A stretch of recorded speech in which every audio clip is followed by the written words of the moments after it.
So, sino po yung nandito last Sunday, no? Yan, present. Yan, yun na nakapakinig po nung ating simula, nung ating series, no? Na napakaganda nating series, Becoming a Godly Family. Yan. So kung di nyo po napakinggan, no, meron po tayong replay, no, sa YouTube at saka sa ating Facebook para po mapanood niyo yung replay. Kasi nga po talagang maganda po talaga tong series natin, no, for this month na it's about family, di ba? Kaya ini-encourage ko po ang lahat na kung di po nakapanood last Sunday, pwede nyo pong balikan yung replay sa ating YouTube, sa ating social media platform. Kasi nga po, no, even ako po personally, no, nung pinagmimitingan pa lang po namin tong series, na-excite po ako no. Sabi ko, maganda to. Makaka-relate po tayong lahat. Ayan, sabi ko nga, I'm going to preach for myself. Bilang tatay. Yes, di ba? So kayong lahat po, no, lahat po tayo makaka-relate dito sa ating Becoming a Godly Family series, di ba po? Talaga namang very exciting to, no? Kasi I'm sure lahat po tayo, di ba? Lahat po tayo dito. Kailangan po natin to, di ba? Ang isang godly family, di ba? Lalo na nga po ngayon, no? Very timing siya, di ba? Dahil alam ko po na nakakapanood kayo ng mga news, di ba? So iba't iba po yung mga nangyayari, no, sa kapaligiran natin, no? Hindi lang po dito sa bansa natin, hindi lang sa Pilipinas, ganun din sa ibang bansa, no? Sa halos buong mundo, di ba? So, busy na naman po ang Taal sa paghahanap ng ng mga buto-buto. So, hindi naman po tayo ang presidente, no? Hindi naman tayo presidente ng bansang Pilipinas at hindi rin naman po tayo miyembro ng hukbong sandatahan para makapag-contribute, di ba, sa mga nangyayari sa ating bansa ngayon, di ba po? Pero bilang isang pamilyang anak ng Diyos, ang ating pong bilang parte ng lipunan, ang ating pong may ambag, aside po sa ating pagpe-pray, no, kung ano man yung mga situation natin ngayon, maaaring din po natin simulan yung kaayusan at pagbabago sa ating pamilya. Amen? Ay, alis to. Kaya naman po, hindi pa po huli ang lahat, di ba? May chance pa pong binibigay sa atin ng Diyos araw-araw. But we need to start now. As in now na. Sabihin po natin, now na. Yan. We need a godly family. Isang pamilyang maka-Diyos. Ang sabi nga po ni Pastora Kat noon, not a religious family, but a godly family. A family who is aligned to God's plan. A family that follows God's will and His ways. Amen? Sabi nga po, ang pamilya po kasi siya yung pinaka-basic unit ng ating society, di ba? Siya yung pinagsisimulan ng isang lipunan. Sabi nga sa pamilya, lahat nagsisimula ang kaayusan, di ba? Even sa school, di ba? Sinasabi ng mga teacher, di ba? Sa bahay, sa pamilya nagsisimula yung meron pa ba nun? GMRC? Good Manners and Right Conduct. Ayun. Sa amin lang yun kasi ngayon, ano na ba ngayon? ESP? Oh, yun. Yun na yun. Panahon pa kasi namin yung GMRC. Panahon pa namin yun. So ngayon, iba na. MAPE. Tama? MAPE. Oh, yun. MAPE na ngayon. Ayan. Ay, iba pala yun. Okay, basta yun na yun. Diba? So, kaya po, dapat meron tayong isang pamilya, isang magandang family, isang mabuti, in order, at syempre po, maka-Diyos na pamilya. Kasi kung sa isang family po nagsisimula ang ito yung mabuting pamilya, so ano pong resulta, di ba? Isang mabuting lipunan din. Tama?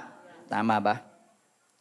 At ngayong umaga naman po, no, ang ating pag-uusapan ay tungkol sa ito po yung first step para mabuo yung tinatawag nating family.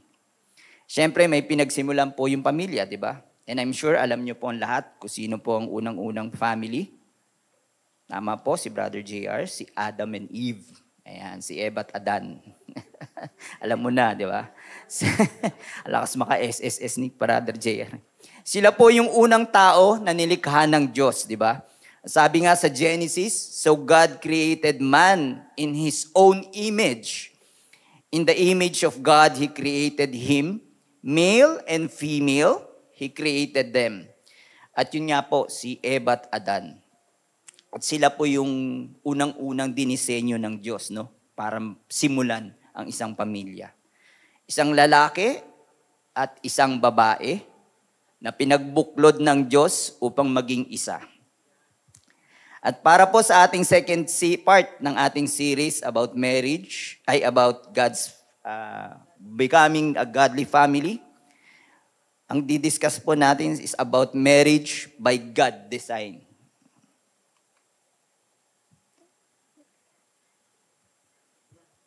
Ayan. Wow, napakagandang slide. Salamat po sa Tech and Media. Ganda ng slide natin. One flesh and one faith. Basahin po natin. Yan, isa pa po. One flesh, one faith. Yan. Ito po ay applicable, di ba, sa ating lahat po. Hindi lang sa mga mag-asawa. Yan. Ganon din po sa mga soon to be husband and wife. Yan. Kaway-kaway naman dyan. Yung mga naka-line up. Yan. Shout out. At applicable din po ito, no, sa mga may magkasintahan. Ayan, yung mga mag-MU, mag-UN. Ayan. Applicable din po sa kanila yon. Even dun sa mga youth, ay sa mga single.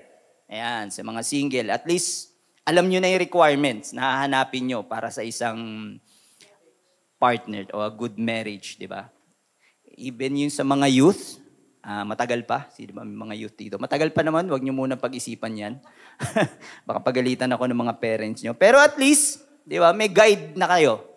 At least may susundan na kayong guide, di ba? Habang maaga pa, kahit yung mga crush nyo. Yan. So, para sa lahat po to, applicable to all. Lahat po ng generation, di ba? All generation applicable po ito. So, before we begin our topic, let us read our passage this morning, di ba? Ayan. So, ganito po, para po may conviction sa ating lahat, di ba? Kasi tayo po lahat dito involved. Sabi nga, pinag-uusapan dito is male and female, man and woman. So, kailangan po, ganitong gagawin natin para ma-convict po tayo lahat. Di ba? Kasi para sa atin to eh. Tama ba? Amen ba? So, ganito po gagawin natin. Yung verse 22, ayan, basa niyo po ba?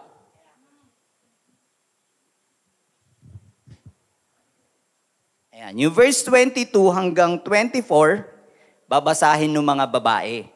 Ayan, dapat pag binasa niyo po with conviction, ha? Then yung verse 25 to 30, babasahin naman po ng mga men in the house. Ayan. Then pagdating po sa 31 to 32, lahat na po tayo babasahin natin. Tama po ba? Okay po ba? Go tayo ron? Okay, so start po tayo. Start muna yung mga babae po, ha? 1, 2, 3. Wives, submit to your own husbands. As to the Lord, for the husband is the head of the wife, Even as Christ is the head of the church. his body, and himself its Savior. Now as the church submits to Christ, so also the wife should submit in everything to their husband. Nope, husband muna. Mga lalaki naman, next. Ay, mali, ayan. Game, 1, 2, 3. Husband, love your wives as Christ loved the church and gave himself for that he may sanctify her, having cleansed her by the washing of water with the word, so that he might present the church to himself in splendor, without spot or wrinkle or any such thing, that she might be holy and without blemish. In the same way, husbands should love their wives as their own bodies. He who loves his wife loves himself. For no one ever hated his own flesh, but nourishes and cherishes it just as Christ does the church. So lahat na po tayo. Because we are members of His body. Therefore, a man shall leave his father and mother and hold fast to his wife, and two shall become one. This mystery is profound, and I'm saying it refers to Christ and the church. However, let each one of you love his wife as himself, and let the wife see that she respects her husband. Amen. So let us all pray. Salamat po, Panginoon, for this morning. Panginoon, na binigay niyo po sa aming lahat, Lord. Salamat po at nakarating po kami dito, Lord. Inalaw niyo po, Lord, kaming lahat na makarinig po ng iyong mabuting balita, Panginoon, ng mga iyong salita, ang mga mensahe mo po, Lord God. Maraming salamat, Lord God, that you allow us, Lord, at magbigay din po ng papuri sa iyo. Bigyan niyo po kami ng pagkakataon makapagpapuri at magbigay pasasalamat po sa inyo, Panginoon. Maraming salamat, Lord God. At sana po, puniin niyo po itong room na ito ng inyong Holy Spirit. At buksan niyo po sana ang aming mga puso at isipan, Panginoon, na sana po ang iyong mensahe ay makamit po namin at may apply po namin sa aming buhay araw-araw, O Lord God. We thank you, Lord God, at buksan po ang aming puso, maging expectant po kami, ang bawat isa, Lord, sa iyong mga salita, O Lord God. At huwag niyo pong hayaang maganap, Panginoon, ang mga distraction na gawa kaaway. In Jesus' name, O Lord God. We thank you, Lord, and we leave everything to you. In the mighty name of Jesus. Amen and amen. Yan. So, sabi nga po, no, marriage is one of God's gift to mankind, di ba? Sabi, it is designed ni God for our blessing and welfare. Ang marriage nga po o yung kasal, hindi po sakal, kasal. Ayan, kasal ay isang pinakamahalagang relasyon para sa isang lalaki at isang babae na ipinagkaloob po ng ating Diyos sa atin bilang mga tao, bilang mga anak niya. Ito nga po yung batayan o simula ng isang family na siya namang isang bahagi ng isang lipunan. Sabi po, marriage, it is created by God, a sacred covenant relationship between man and woman based on a public vow or vow of lifetime faithfulness. Sabihin po natin, lifetime faithfulness.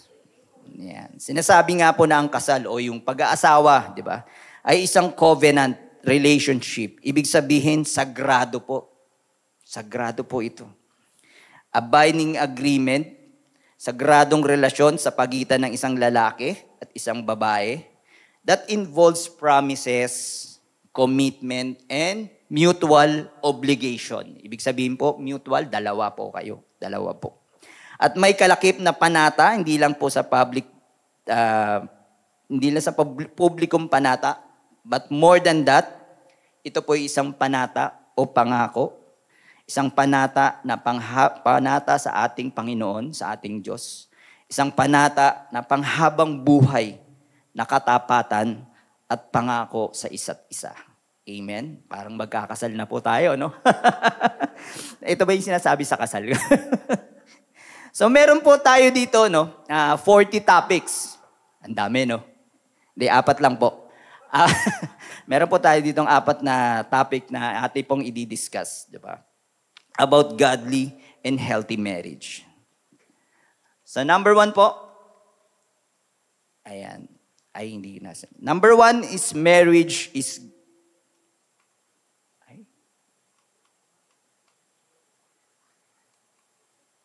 Ayan, galing. Marriage is God's design. Ayan. Ang marriage nga po, sabi ko, at ang kasal ay hindi po ito isang traditional lang.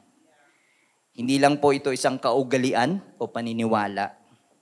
Hindi po ito isang kultura ng isang grupo ng mga tao.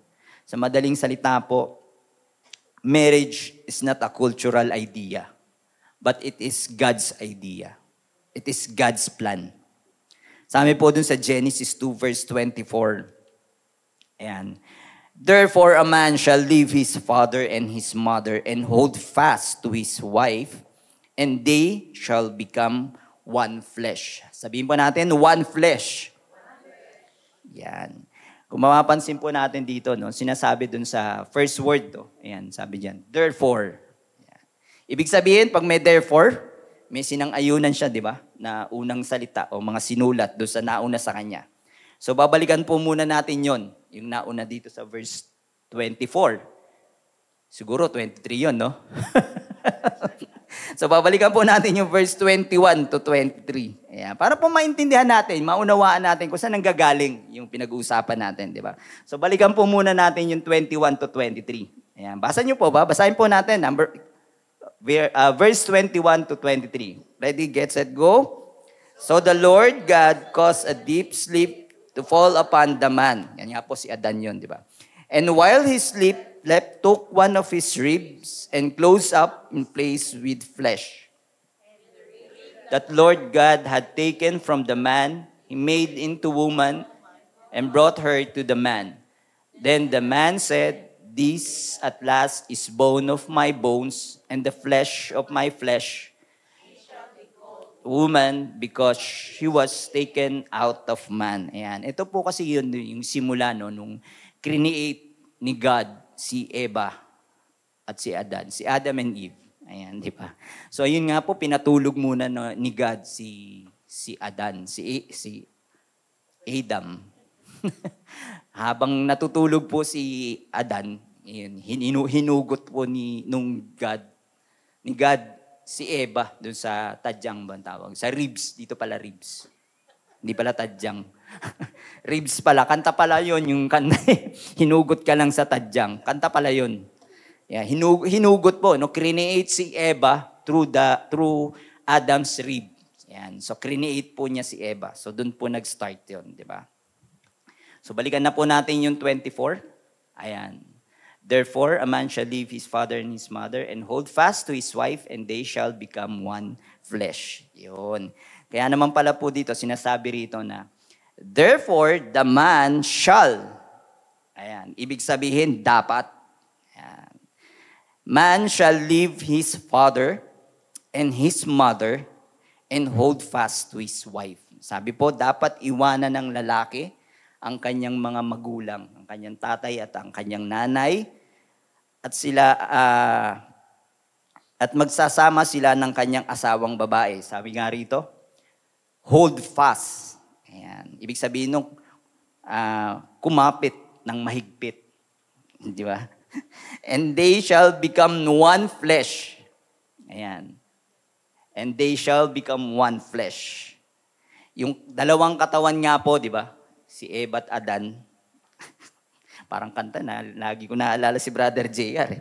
Yung dalawang katawan po, no, ay magbabalik sa pagiging isang katawan. Di ba? Hindi po literally na babalik, no? Babalik uli po yung babae rito. Hindi po, hindi naman po. Ibig sabihin, magkakaroon sila ng oneness. Yun, union. Di ba? Oneness. At magkakaroon sila ng unity as a husband and wife. Kaya po itong verse na to, di ba? Parang pangkasalan lang. Ito po yung nagpapakita ng kahalagahan at katibayan para sa isang kasal. Ay, tumumba. And they shall become one flesh. Diba? Sabi nga po, take note, di ba? Ang pinag-uusapan dito, man and to his wife. Mali na. Para clear lang po tayo. Hindi po sinabi rito yung wife. Ibig sabihin, asawang babae. Di ba po? Female. At hindi po sinabing man and to his husband. Di ba? Para lang clear po tayo. Di ba po? Man and wife. Ito po karaniwan nangyayari, no? Hanggang ngayon po, karaniwan nangyayari ito. Lalo-lalo po sa mga Filipino family. Nakakabulol yun. Filipino family.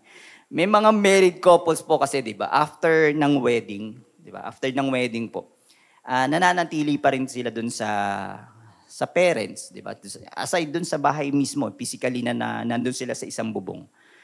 Even though yung iba naman po nakabukod after marriage nakabukod sila sa parents nila. Pero yung desisyon at saka yung mga advices nakatuon pa rin dun sa mga parents nila. Tama po ba? Karamihan sa mga Pilipino, di ba? Pamilyang Pilipino. Kahit nakabukod na yung mag-asawa, pagdating sa pagdedesisyon, yung magulang pa rin ang gumagawa ng desisyon. At doon po yun, doon nagsisimula ang hindi pagkakaintindihan sa isang pamilya. Tama po ba? Kaya nga po sinasabi rito, and the man shall leave his father and his mother and hold fast to his wife. Di ba? Yun po kasi yung kadalasang nagiging sanhi nung hindi pagkakaunawaan sa isang pamilya o sa isang mag-asawa. Sabi nga rito, inulit pa uli ni Jesus doon sa Matthew 19 verse 4 to 6. Ayan, sabi po niya rito, He answered, have you not read that He who created them from the beginning made them male and female? And said, therefore, a man shall leave his father and his mother and hold fast to his wife, and the two shall become one flesh. So they are no longer two but one. What therefore God has joined together, let man separate. So kaya maraming marriage po ngayon, mga kasal, no? Pagsasama, nag-struggle o nag-fail, di ba? Hindi po nagpa-prosper. Kasi nga po, hindi nila naintindihan yung covenant relationship ng mag-asawa, di ba? Yung nabubuo po nila. Gaano man katatag o kalalim yung relasyon ng anak sa magulang, dapat po unahin ng bawat couples, ng bawat mag-asawa, ang bagong relasyon nila bilang mag-partner o mag-asawa, di ba? At ang kanilang bagong pamilyang, mabubuong pamilya. Kasi yun nga po, di ba? Yun ang command ni Lord na iwanan nung lalaki yung kanilang parents. Pero hindi naman po ibig sabihin na kapag sinasabi rito na iwanan na or 'di ba? Putulin na yung relasyon. Hindi nangangahulugan na kapag nag-asawa na tayo, 'di ba? Hindi naman ibig sabihin puputulin na natin lahat ng connection natin o lahat ng relasyon natin sa ating magulang, 'di ba? Hindi naman po 'yun ang sinasabi rito, 'di ba? Sabi nga po sa Biblia, respect and honor our parents, 'di ba? Sabi doon sa Ephesians 6 verse 2 to 3, honor your father. Ayan, honor your father and mother. This is the first commandment with a promise. Sabi rito. So that it may go well with you and that you may enjoy long life on earth. So sabi rito, let us honor our parents, di ba? So hindi naman po natin kailangang iwanan sila nang wala na tayong pakialam. At may kalaki po itong pangako, di ba? Buhat sa Diyos na magiging maganda at mag-i-enjoy po tayo sa mahabang buhay dito sa mundo. Amen? At sinasabi rin po sa Biblia na alagaan din natin yung ating magulang sa kanilang pagtanda. Ayan, sabi po rito sa 1 Timothy chapter 5, verse 4 to 8. Sabi dito, kahit yung 4 lang and 8, sabi dito sa verse 4, but if a widow has children or grandchildren, let them first learn to show godliness to their own household and to make some return to their parents. For this is pleasing in the sight of God. Ibig sabihin, kailangan din nating alagaan, di ba? Yung ating mga elders, di ba? Lahat po nung kasama nating kapamilya natin, kapag tumatanda na sila, kailangan din po natin silang alagaan. Sabi rin dun sa verse 8, but if anyone does not provide for his relative, and especially for members of his household, he has denied the faith and is worse than unbeliever. So pag pinabayaan po natin yun, mas worse pa raw po tayo dun sa mga unbeliever.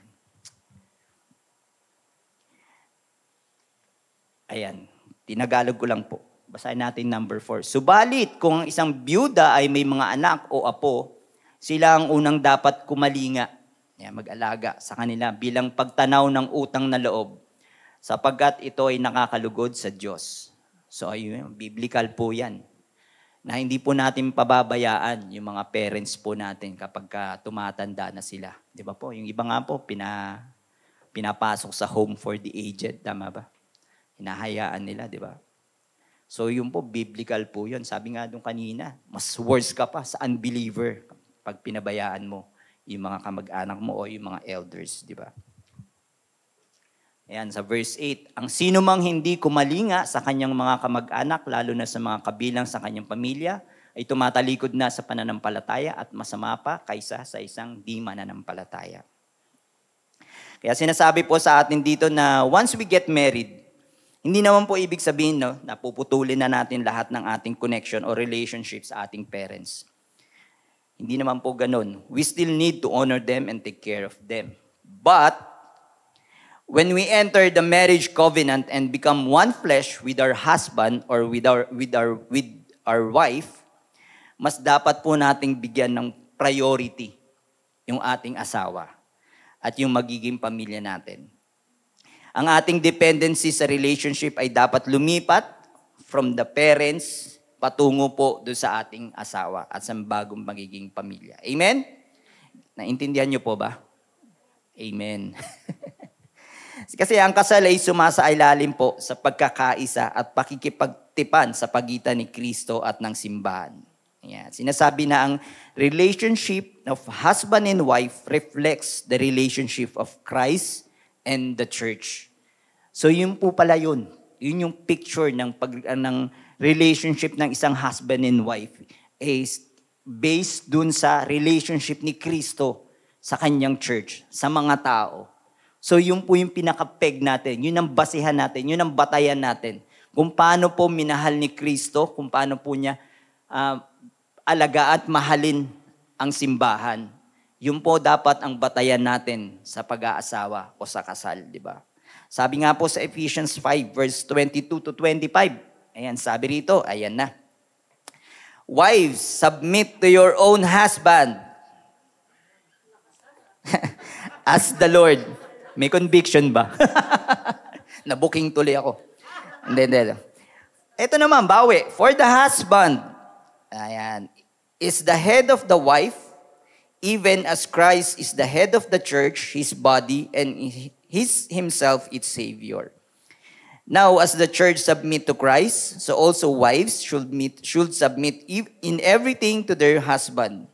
Husband, mga husband naman, love your wives as Christ loved the church and gave himself up for her, di ba? So yun, di ba? Yun yung batayan natin. Yung pagmamahal na binigay ni Kristo sa kanyang simbahan, sa kanyang sa kanyang mga anak. Sa atin po. Kaya nga nung binabasa ko po ito, parang sabi ko, wife, submit to your husband.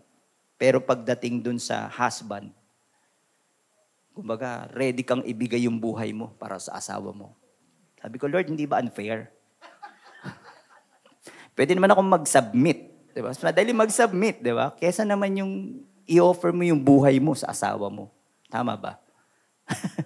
Joke lang po yun, joke lang. Yun po yung design Diba? So yun yung design ni Lord. So yun yung design ng Diyos. Na tayo po, na mga ang babae, yung mga asawang babae, at yung magiging asawang babae, yan, shout out. Diba? Magsasubmit po kayo sa inyong asawa. Diba? At yung mga soon-to-be husband, kaway-kaway, yan. Mahalin niyo po yung inyong magiging asawa. Gaya ng pagmamahal ni Kristo sa kanyang simbahan. Amen?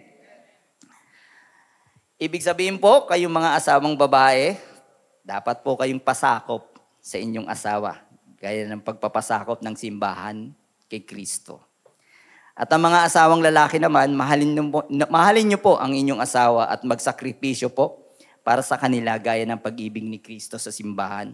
Ibinigay ang kanyang sarili para sa kanila. Ito nga po yung design na ginawa ni Lord para bilang isang mag-asawa. The oneness of husband and wife reflects the oneness of Christ and the church. Reflection on how Christ Jesus loved His church. Sabi po rito sa Ephesians 5, verse 31 to 32, therefore a man shall leave his father and mother and hold fast to his wife, and the two shall become one flesh. This mystery is profound. Sabi nga po, malalim. And I'm saying that it refers to Christ and the church. In other words, Christ and the church are the primary at secondary lang po yung marriage. Marriage is a picture of Christ and the church. The relationship of Jesus Christ to His church. No other way around. The oneness of husband and wife reflects the oneness of Christ and the church. Amen? So number 2 topic po natin, Love through sacrifice and submission. Ayan, submission. So ito po ulit, basahin po natin. Wives, submit to your husband as the Lord, for the husband is the head of the wife, even as Christ is the head of the church, is his body, and himself its Savior. Now, as the church submit to Christ, so also wives should submit in everything to their husband. Everything. Husband, love your wife as Christ loved the church and gave himself up for her. Ayan. Upang magkaroon daw po tayo ng maganda at maayos na marriage, kinakailangan na ang Diyos ang sentro ng pagsasama ng isang mag-asawa. Ang pag-ibig po ni Kristo ang siyang batayan ng inyong kasal, katulad nga ng pagmamahal niya at pag-aalay niya sa kanyang buhay para sa simbahan. Dito po sa verse nito, sinasabi ni Apostle Paul, yung asawang babae, inuna po niya yung babae, di ba? Ang paglalakad ng karapat-dapat sa tungkuling sa kasal ay nangangahulugan na ang asawang babae ay magpapasakop po sa kanilang asawa. Kaya malamang po, di ba, yung mga babae, ayaw tong verse na to eh. Iniiwasan tong verse na to. Parang di na mahirap naman yan, di ba? Mag-submit, di ba? Dahil pag narinig nga po nating salitang submit or yung submission, isa kagad yung pumapasok sa isip natin, di ba? Gagawin akong alipin ito. Di ba? Hindi ako pwede makapalag. Di ba? Aalilain ako nito. Pag narinig nating word na submit, di ba? Yun po unang-unang pumapasok sa atin. Iniisip natin being dominated at oppressed. Iisipin kagad natin na pwede tayong apihin ng husband. Kaya parang ano sila dun sa verse na to, no? Parang alinglangan or sabihin nating hirap. Mahirap sundin, di ba? Kahit po sa ating lalaki, di ba? Submission, di ba? Even sa trabaho natin, di ba? Kung minsan may boss tayong babae, parang hirap mag-submit dito, di ba? Lalaki ka eh. Or sabihin natin yung mas bata sa'yo, yung boss mo mas bata sa'yo ng 30 years, younger. Parang ang hirap mag-submit, di ba? Kasi nga po yung submission, yung salitang submission, parang ang hirap gawin eh, di ba? Lalo na kung sabihin natin yung 30 years or 50 years ka na sa trabaho, tapos yung may papasok na bagong-bago, newly grad, boss mo pala. Di ba? Siya pala yung manager. Parang hirap mag-submit. Pero sabi nga, in the context of marriage, yun yung design ni Lord. Na ang wife should submit to his husband. Hindi naman po yun yung sinasabi nga ni Apostle Paul dito na pag sinabi niyang submit is magiging alipin na yung babae ng kanyang asawang lalaki. Hindi po yun ang context na tinuturo po sa atin ni Apostle Paul dito sa verse na ito. Sabi nga natin, para mas maunawaan po natin yung submit, palitan natin ng salitang yield. Di ba? O yung pagpapasakop. Di ba? O pagbibigay ng to give way. Di ba? To give way. Sabi nga, sinabi natin kanina dun sa unang topic natin na yung marriage is a reflecting of Christ's love to His church. So yung pagmamahal ni Kristo sa kanyang simbahan ay siyang modelo natin sa pagmamahal ng ating asawa. Kaya naman po, hindi hinihiling sa atin ni Kristo na gawin ng isang bagay na hindi naman po niya ginawa. Di ba po? Guess niyo po ba? So yung pag-aalipin, hindi naman po ginawa ni Jesus yun, di ba? Siya po ang nagpaalipin. Jesus submitted His will to His Father. Siya ay sumuko sa kagustuhan ng kanyang ama. Kaya naman sinasabi dito ni Apostle Paul na ang asawang babae ay dapat kusang sumunod sa pamumuno ng kanyang asawang lalaki. Voluntarily, di ba? Voluntarily pagsuko o pagpapasakop. Hindi po ito sapilitang pagpapasakop, di ba? Ito po ay voluntarily. Bukas, ano ba yun? Bukas, kusang loob. Ayan, kusang loob ng pagpapasakop sa iyong asawang lalaki. Ang tanong, Paano kung ayaw pasakop ng wife sa husband? Meron bang ganun? Meron daw. Yun ang tanong, di ba? Kung ayaw magpasakop ng babae sa kanyang husband. Pero sabi nga po sa scripture, this should not be forceful submission. It is voluntarily. Wala pong pagpipilit.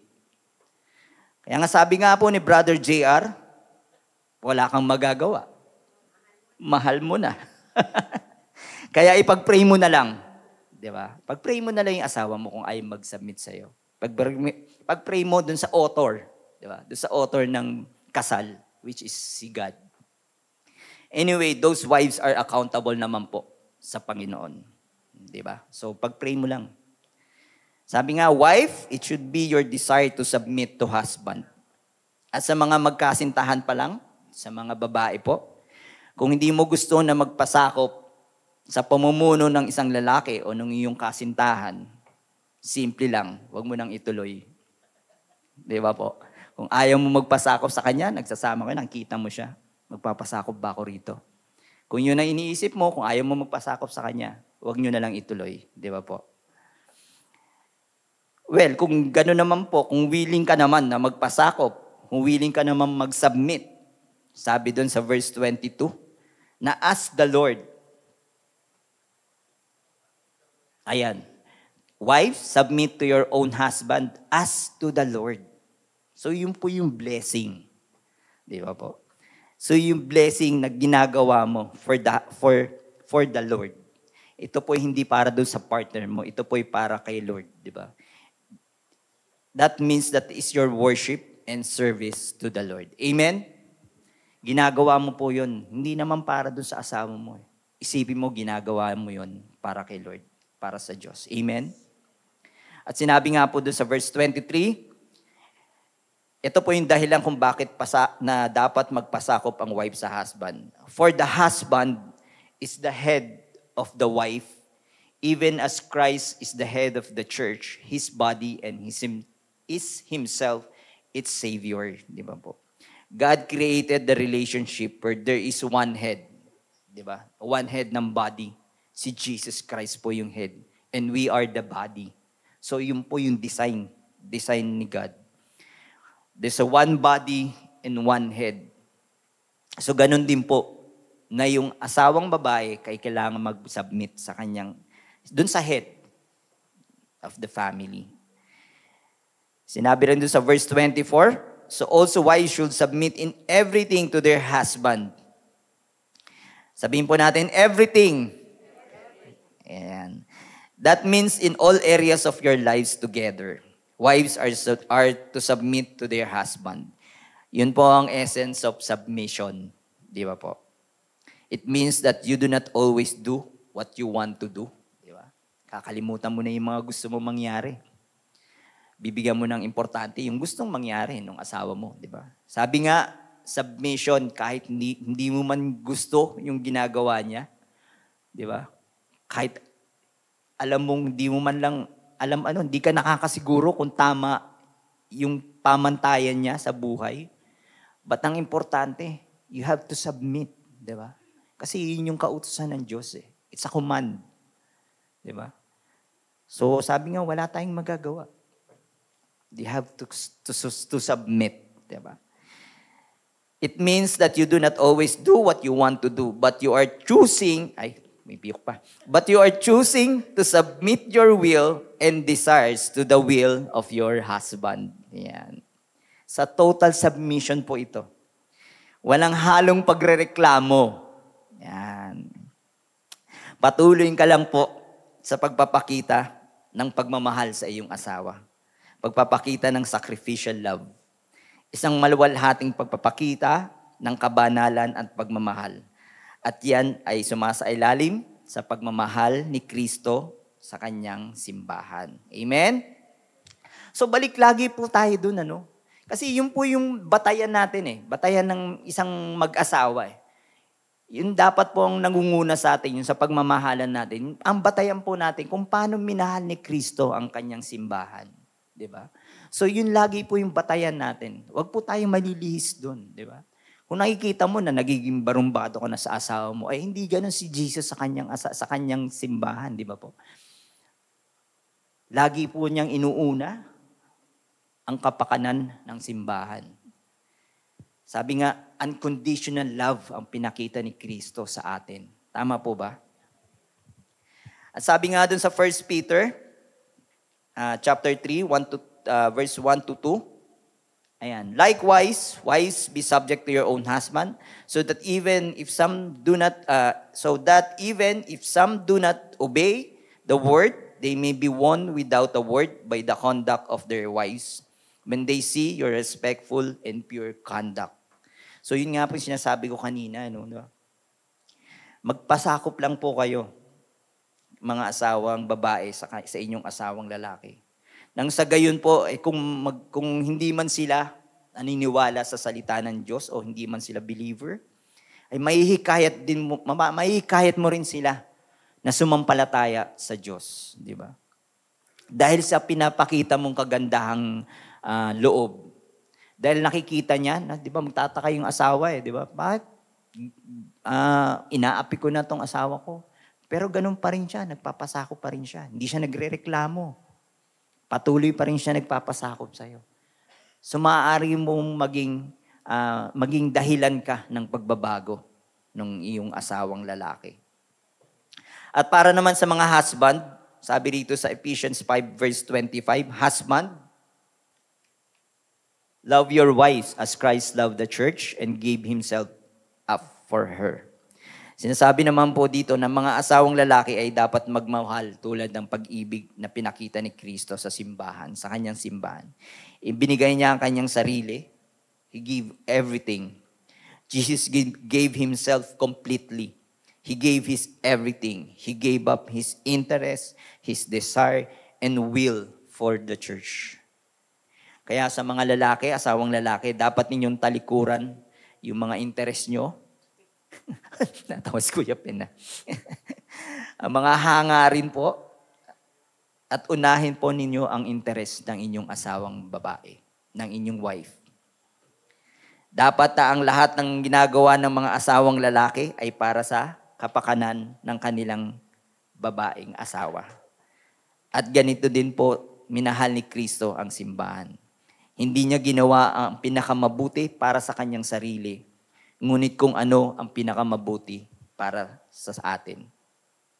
So husband and wife, the more you pursue Christ into your marriage, the more you will love your spouse rightly and lead your family in a godly way. Amen? The number 3, communication and forgiveness build trust. Ayan. Totoo po, no? Ang communication and trust are indeed vital components for a healthy and successful marriage relationship.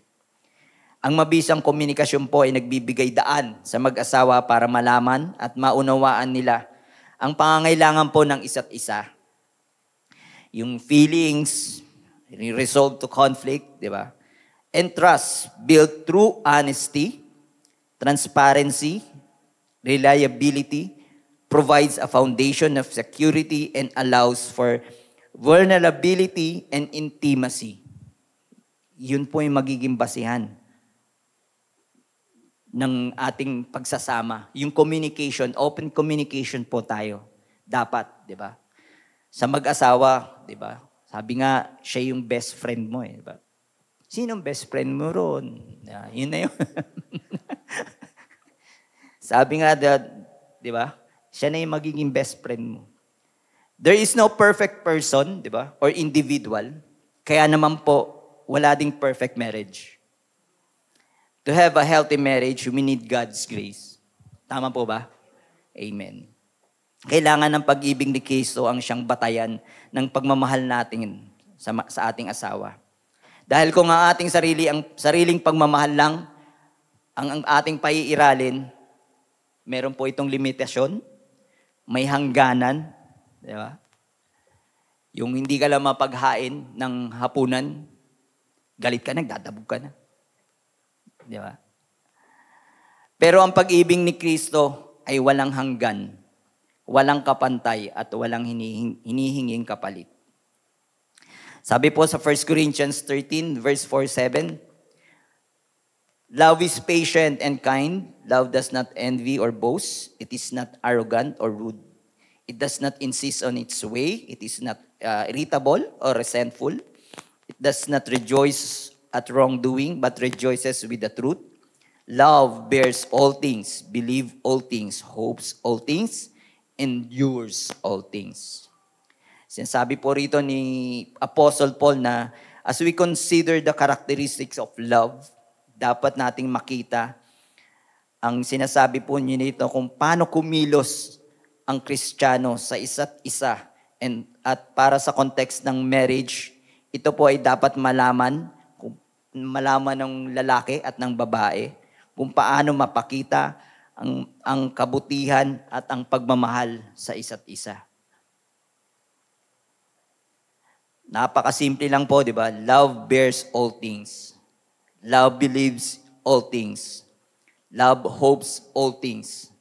Love endures all things. We do not give up on each other. We will bear with each other.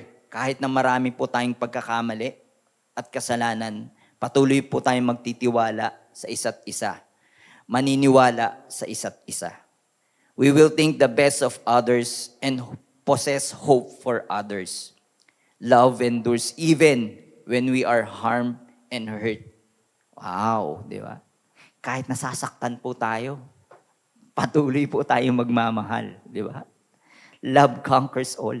Sabi nga, di ba? The Bible tells us that if we're going to desire the higher, greater gift, look for God's love. Ang pag-ibig ang pinakamahusay na paraan na dapat nating isagawa para sa ating kapwa, di ba? The love of God must be the motivation for our action. Siya nga po yung peg, di ba? Yung pagmamahal ng Panginoon. Yun po yung ating, ano ba tawag nun? Pamantayan. Standard. Yes. Yun po yung standard nating dapat sundan. Yung pagmamahal ng Panginoon. Yung pagmamahal ni Kristo sa atin.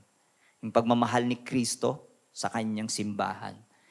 Yun po yung pinaka-standard ng pagmamahalan ng isang lalaki at isang babae. Yung mag-asawa, di ba po?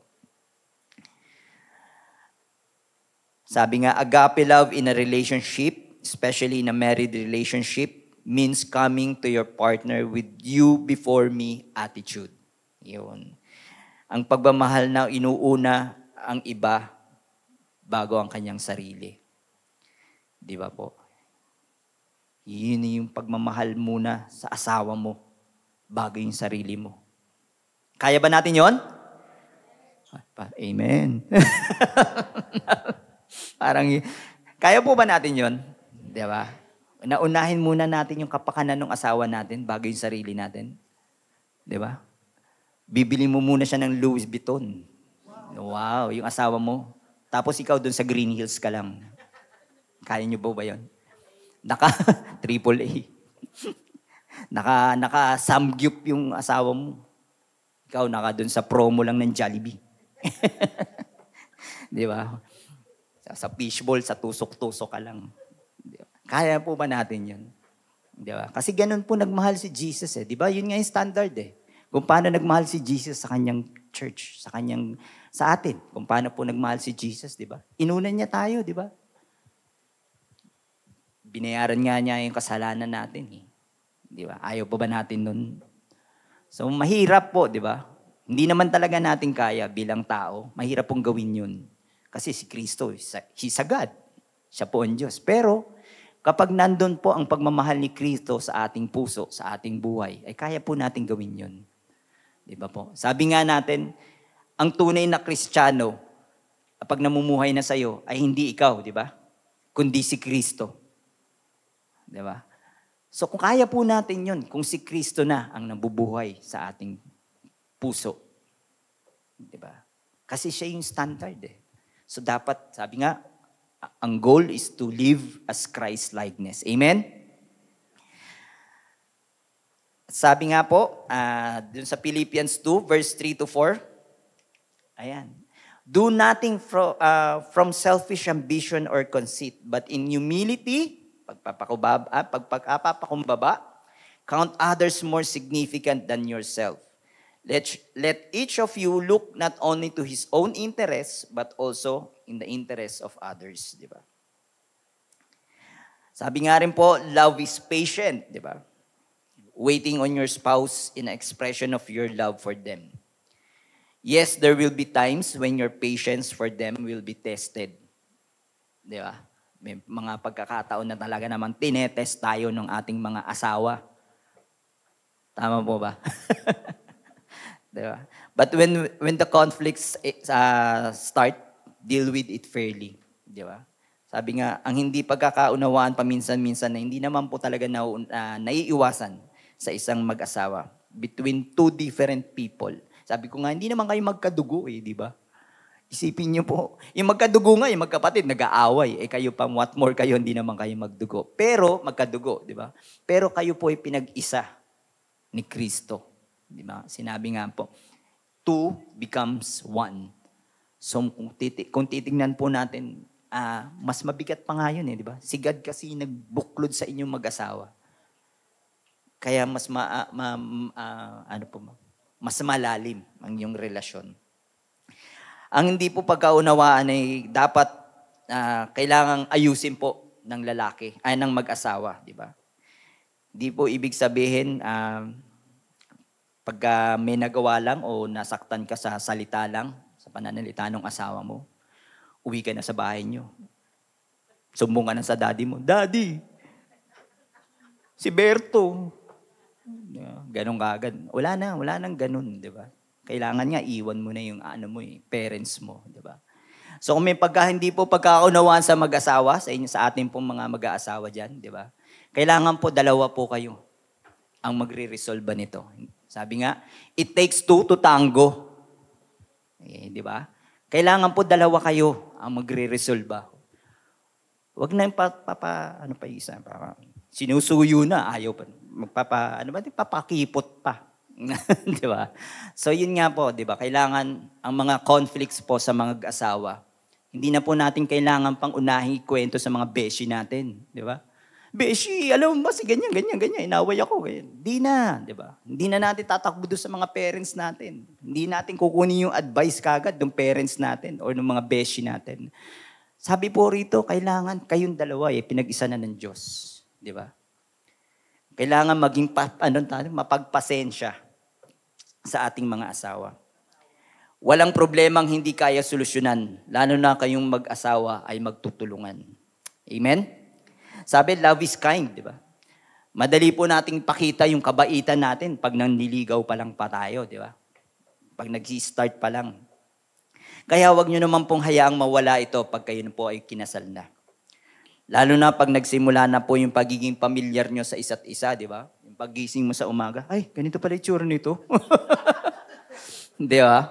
Magugulat ka, ba't nung nagliligawan kami, ang ganda-ganda? Ba't ngayon parang wala nang kilay? Di ba?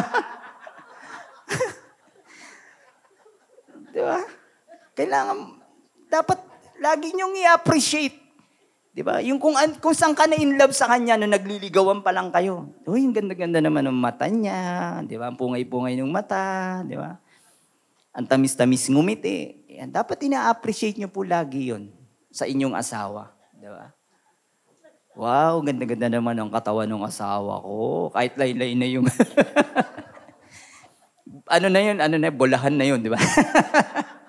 Bolahan na po yun. Pero sabi nga, love is kind. Di ba? Ang pagmamahal po natin sa ating asawa. Hindi lang po ito basta-basta, di ba? Hindi lang, ito nga po, very impactful po ito Marami pong buhay ang makakaalam po nito.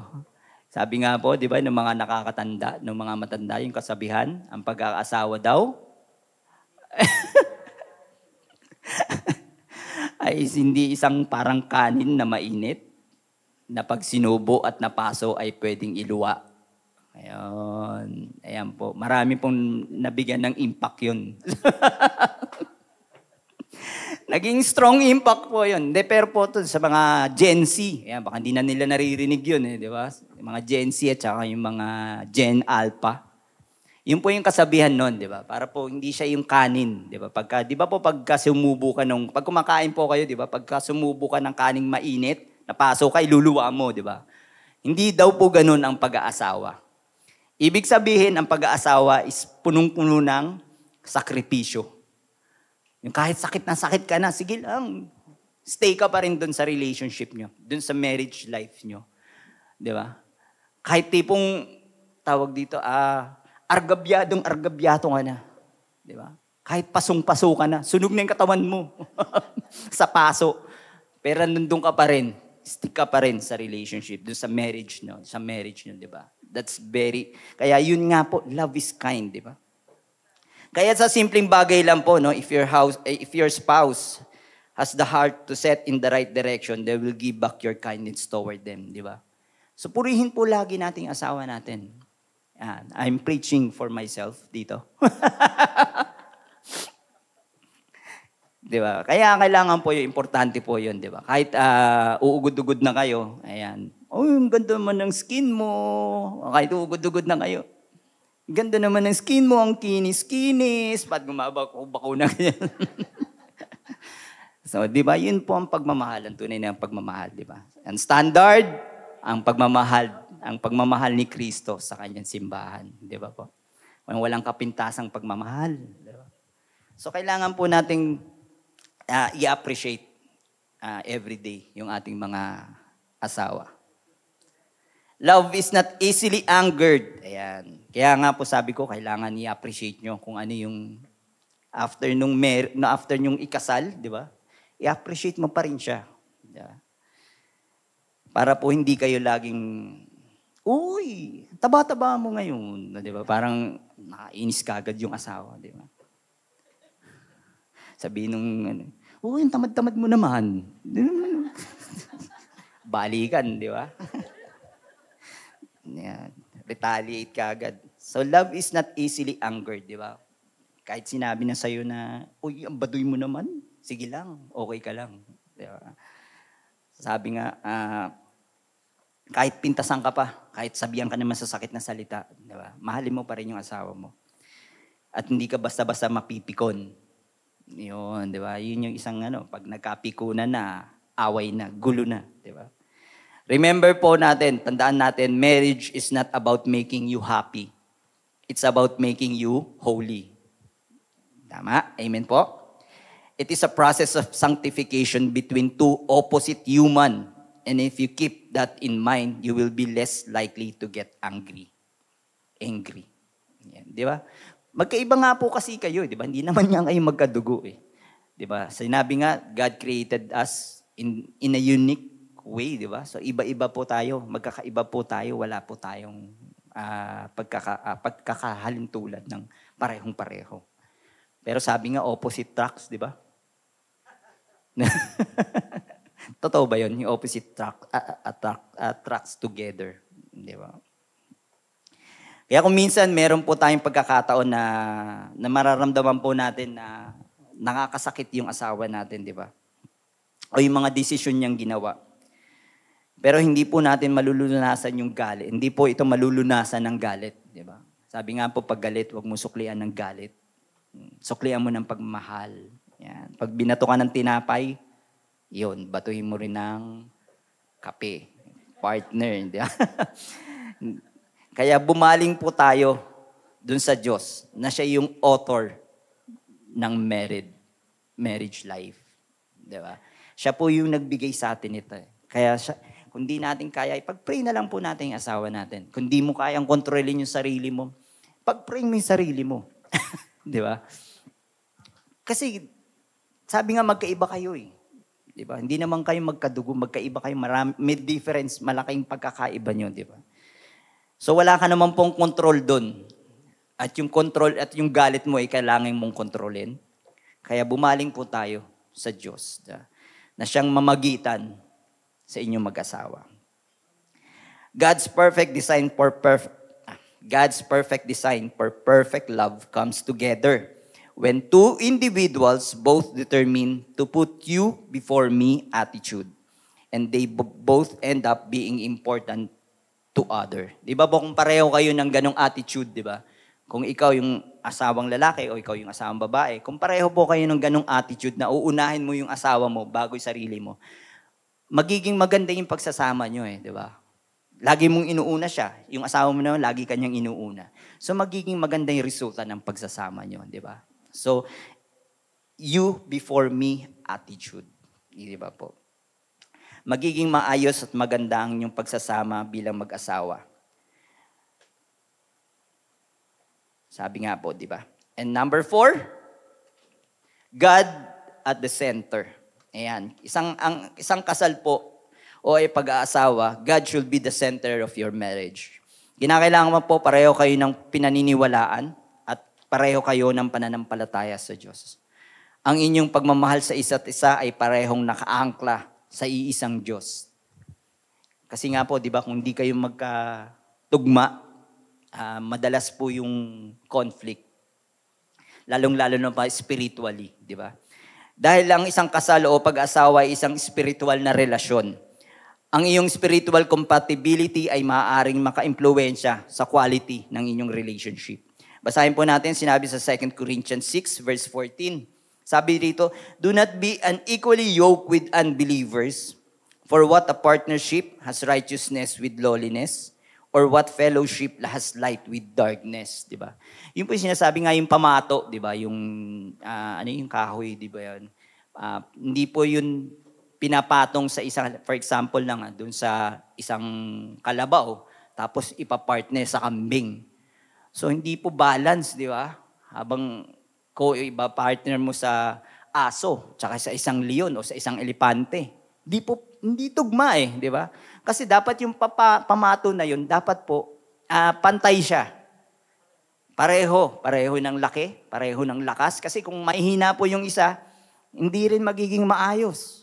Dahil hihilahin lang po niya ng hihilahin ng malakas yung mahina. So, hindi pa rin po maayos. Yun po yung isang sample dito, no? Na do not be unequally yoked with unbelievers. Kasi nga po, what accord does Christ with Belial? Or what portion does a believer share with unbeliever, di ba? Sinasabi na wag po tayong makisama sa mga taong di sumasampalataya. Tayo po, di ba? Bilang mananampalataya, di ba? Kailangan po hindi po tayo nakikisama. Hindi naman po, ibig sabihin nga po, kung may kakayahan ka naman po na hindi siya naniniwala. Kung kaya mo naman po, di ba, na baguhin siya. I mean, pakilala mo sa kanya ang Diyos. Kung unbeliever siya, pakilala mo sa kanya ang Diyos. I-share mo sa kanya ang kabutihan ng Panginoon. Di ba po? Pinapaliwanag po dito sa atin ni Pablo na kung ang Diyos ang nasa sentro ng iyong buhay, bakit mo pagugustuhin na mapasama isang taong hindi katulad ng iyong spiritual na pamumuhay, sabi, di ba? Ano yun? Corrupts, ano ba yung scabs yan? Bad company corrupts good company. Good character, sorry. So yun dun po sinasabi, no? Wag po tayo yung may impluwensyahan, di ba? Kung sa dalawa po kayo, mag-asawa, siya ay isang unbeliever, wag ikaw yung mai-impluwensyahan. Di ba? Sa konteksto nga po ng kasal, kung kayong mag-asawa hindi tugma o salungat ng inyong paniniwala at ng pananampalataya, time will come na maghihilahan kayo sa magkaibang direksyon. At ang pinakamasaklap niya na ay maaaring mangyari sa inyong pagsasama ay hantong sa isang pagkabigo at mauuwi sa paghihiwalay. So bakit sinasabi sa atin ng Biblia na not to marry unbeliever? It is because you cannot have a good marriage. Rather, it's because you cannot have a Christian marriage. Di ba po? Magkaiba po kayo na pinaniniwalaan. Ang Kristiyanong kasal ay kung saan ang mag-asawa ay nangangako na magiging tapat, hindi lamang sa isa't isa, kundi ang pakikiisa sa Panginoon. So kung di po siya yun, kung di po naniniwala yung partner mo sa ganun, kailangan mo po siyang iinganyo or i-encourage na makilala niya ang Panginoon. God's ultimate design for marriage is oneness.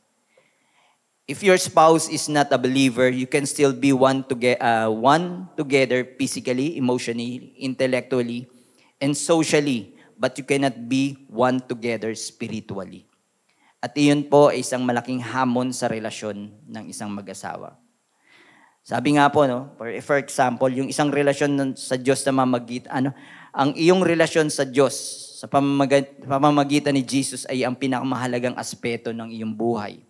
Pero hindi mo naman po maibahagi ito sa asawa mo. Sa isang asawa mong unbeliever dahil hindi niya ito nauunawaan o wala siyang pinaniniwalaan.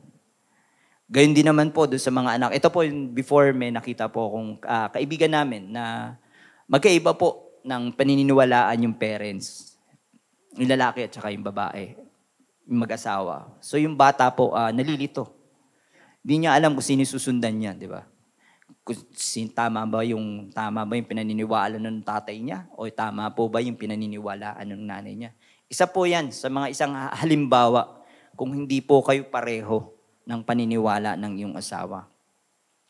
Nalilito yung mga anak, di ba? Kung sino yung paniniwalaan nila. At isa pang challenge ng isang mismatch couples, maliban lang kung yung asawa ay lalapit kay Kristo, hindi mo siya makakasama sa buhay na walang hanggan. Kundi niya po tatanggapin si Kristo sa kanyang buhay. Diba? Isipin niyo po yung asawa mo, yung pinakamamahal mong asawa sa balat ng lupa. Sa impyerno mapupunta. Dahil ayaw kilalanin ng Panginoon, ang ayaw kumilala sa Diyos. Diba po? So nakakalungkot po siya. Kaya po napaka-importante sa isang marriage to share the same faith. Your difference in belief and values will hinder your spiritual growth. But if you are already married to unbeliever, paano na? God commands you as a married believer not to divorce your unbelieving spouse. Sabi po doon sa 1 Corinthians chapter 7, 12 to 16, sabi po rito, to the test I say, I not the Lord, that if any brother has wife who is unbeliever, and she consent to live with him, he should not divorce her. Hindi mo pwedeng hiwalayan. If any woman has a husband who is unbeliever, and he consent to live with her, she should not divorce him. For the unbelieving husband is made holy because of his wife, and the unbelieving wife is made holy because of her husband. Otherwise, your children will be unclean, but as it is, they are holy. But if the unbeliever's partner separates, let it be so. In such cases, the brother or sister is not enslaved. God has called you to peace. For how do you know, wife, whether you will save your husband? Or how do you know, husband, whether you will save your wives? Sabi rito, God commands you as a married believer. Kung ikaw po, doon sa isang couple, ikaw yung believer. Huwag niyo pong hiwalayan yung asawa mo. Kung ikaw ay kasal na sa isang hindi mananampalataya, ang utos ng Diyos sa iyo ay manatili ka sa iyong pagsasama sa kabila ng mga hamon ng spiritual na hindi pagkakaunawaan. Sabi sa verse 14, the unbelieving spouse is the marriage, and the children in the marriage both have the opportunity to come to faith in Christ that they would not have apart from believing spouse. And so Paul commands you bilang believer not to divorce your unbelieving spouse. Hindi mo dapat hiwalayan ng isang believer, hindi po dapat hiwalayan ng isang believer ang kanyang asawang unbeliever dahil meron pong pagkakataon. Sabi nga po, hindi pa po huli ang lahat. Naghihintay lang po ang ating Panginoon sa Kanya. Kaya kung ikaw po yung believer sa isang mag-asawa, ipakilala mo po si Jesus sa Kanya. Pilitin niyo po yun. Yun po yung yun yung command ng Diyos para sa yung bilang isang believer. Na ipakilala mo sa Kanya, dun sa asawa mo, kung sino si Kristo sa buhay. At sabi po sa 1 Peter verse 3, chapter 3, verse 1 to 2, likewise, wife, be subject to your own husband, so that if some do not obey the word, they may have won without a word by the conduct of their wives, when they see your respectful and pure conduct. Sabi po rito, if you have unbeliever spouse, do not compromise or give up your faith for the sake of your love to your spouse, di ba? Being a child of God, He commands you as a believer to be witness to your spouse, by your godly behavior. Dapat po kung ikaw yung believer, makita sa'yo ang pagmamahal ng Diyos. Makita sa'yo ang pagbabago, ang kabutihan ng mayroong Diyos para po makonvince mo yung asawa mong unbeliever na maging believer din sa Panginoon. Amen? Huwag po tayong susuko, huwag po tayo, sabi ko nga po, kung ikaw yung believer, huwag mong i-compromise yung pananampalataya mo sa Diyos, yung faith mo. Ipaglaban mo at ikaw yung mag-convince dun sa unbeliever mong asawa. Amen?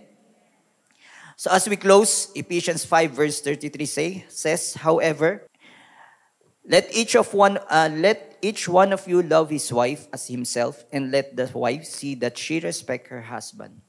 Sa lahat po ng lalaki, men, love your wives. It does not matter if she deserve it or not. We do not deserve the love of Christ, yet Christ loves us anyway. Husband will give everything to her and for her, just as Jesus did for us. Husband will continue to love their wives because your desire is for her well-being, and your desire is to be pleasing to Christ. Wives, respect your husband. It does not matter if he deserves it or not. We do not deserve the love of Christ, and yet Christ submitted his will to his Father for us. Wives will honor the headship that is given to the husband and help him in the role for the family. The wife will be his helper and companion. Wives will choose to respect their husband in the words and action. Wives will show the respect in public and in private, yielding to his best interest above your own, just as Christ showed us. When husbands love their wives like Christ, and when wives submit to their husband like Christ, the marriage will be a joyful blessing to us by God. Each other's need and desire will be met by the other person when we live by God's word. And last but not the least, wala na siya. The Bible tells us in Matthew 19 verse 5 to 6, and said, therefore a man shall leave his father and his mother and hold fast to his wife, and the two shall become one flesh. So they are no longer two, but one. Whatever God has joined together, let no man separate. Amen?